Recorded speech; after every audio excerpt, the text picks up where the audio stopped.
What's the evidence you can trust a 2,000-year-old book called the Bible to give you any type of truth? And the more I studied, the more I found that indeed Jesus Christ is the truth. No, I can't prove Christ, but I can't prove anything in life. To prove means to show that it cannot be another way. I can't prove to you that I'm not just a bad dream you guys are having right now. But the overwhelming evidence is, no, I'm sitting here and you're sitting there. So I can't prove that God exists, but the overwhelming evidence of order and design pointing to a designer, of this innate drive for meaning in life, of love. Love demands there be more to reality than simple matter and energy, simply biochemical reactions. There's got to be some type of spiritual being who creates us with this innate ability to love. So when you begin to think and observe your experience of life, indeed, you begin to understand God is real. When I came into being an adult, I found how slippery it is to become your own God.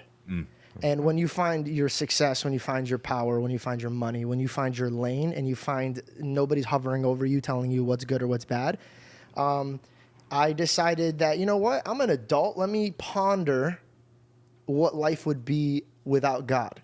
And I could confidently tell you, from a man who's had a relationship with Christ since a very, very young age, separating myself from God was, the best way I could put it, is putting myself in a dark place.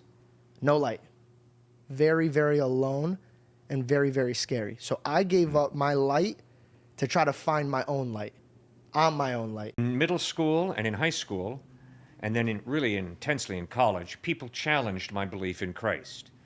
And because I do not want to believe in Jesus just because I've been hoodwinked or brainwashed into believing him, but I want to believe in him because he's reliable, I had to do a lot of skeptical questioning, a lot of thinking, and a lot of studying. And I am not a natural student. I am not an intellectual. I would prefer to play tennis or basketball or just hang out.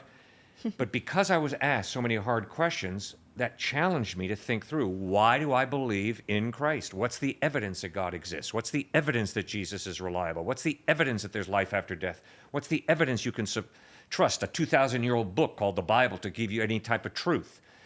And so that forced me, against my will, to study and to find evidence to support this faith. And that was a very healthy exercise. And the more I studied, the more I found that indeed Jesus Christ is the truth.